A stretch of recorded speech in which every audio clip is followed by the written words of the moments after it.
et si je peux me permettre, juste pour soutenir Alban, c'est qu'en plus on a revendiqué le fait d'avoir un lieu neutre. Oui. Parce qu'il nous dirigeait, Manuel, pardon. Présentez-vous, Manuel, je m'appelle Manuel, je suis comédien. Vous faites dans la vie. Voilà. Et c'est d'où la raison qui a été revendiquée aussi, c'est d'avoir un lieu neutre et pas nous refourguer dans un théâtre, comme au rond-point. Oui, il faut que ce soit un lieu qui ne soit pas un théâtre. Voilà, qui ne soit pas un lieu. Et c'est pour ça, c'est pour réunir justement tout le monde. Voilà, c'est pour pas que ce soit cloisonné, juste intermittent. Alors, c'est important. Alors ça a été mal, évidemment, peut-être communiqué. Nous, on a essayé de le faire, en tout cas dans les heures qui vont précéder.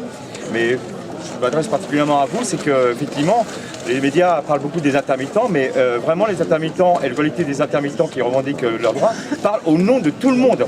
Et ils ne se contentent pas juste de défendre leur propre...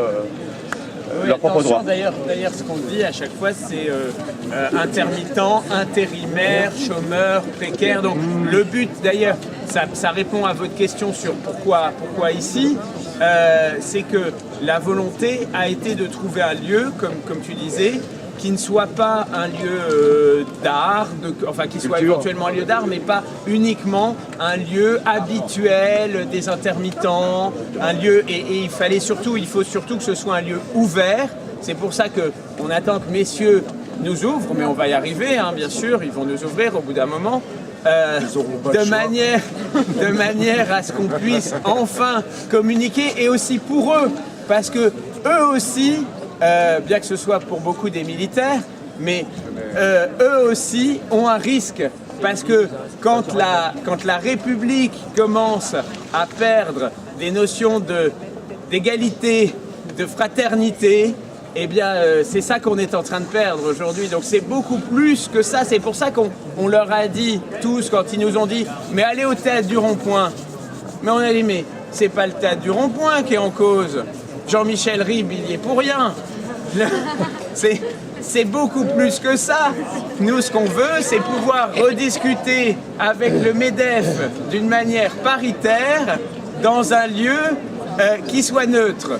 Ce qu'on veut, c'est avoir un lieu où tout le monde peut venir s'exprimer sur ce qui ne va plus.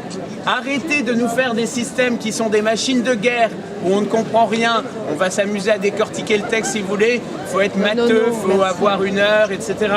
Mais en gros, on va dire que sur l'annexe 4, c'est 400 € à peu près, 300, 400 € de moins pour les intérimaires par mois. Sur les CDI, messieurs, écoutez-nous là, sur les CDI, si vous tombez au chômage un jour, eh bien, c'est toutes vos primes de précarité que vous aurez gagnées éventuellement, ou toutes vos primes qui auront été gagnées parce que vous avez négocié avec votre patron de pouvoir partir et d'avoir une prime. Eh bien, au lieu d'être payé par la CEDIC, on va vous enlever vos droits à CEDIC parce qu'on vous a donné une prime.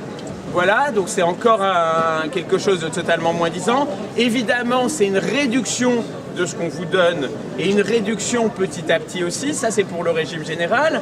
Pour le régime des intermittents, c'est en gros une carence pour tout le monde, qui va pour, on a fait des exemples, si vous avez gagné 16 000 € bruts, c'est-à-dire à peu près 1 200 € net par mois sur 10 mois, vous avez à peu près 70 jours de carence. Ça veut dire que pendant 70 jours, on vous dit d'une certaine manière, avec vos 1 200 € bruts, qu'est-ce que vous étiez riche, vous pouvez vivre encore 70 jours sans rien. C'est-à-dire qu'aujourd'hui, en gros, ils touchent vraiment ceux qui gagnent beaucoup d'argent. Oui, c'est pour ça que j'en ai. Voilà. Mais dans le nouveau système, il va toucher ceux qui gagnent peu, pas ceux qui gagnent très très peu, évidemment. Il va toucher ceux qui gagnent peu, il va toucher ceux qui gagnent moyennement, et il va moins toucher qu'aujourd'hui ceux qui gagnent beaucoup. Voilà. Toujours une sorte de prime à la richesse, de la même manière que dans notre pays, Madame Bettencourt paye 7% d'impôts. Voilà.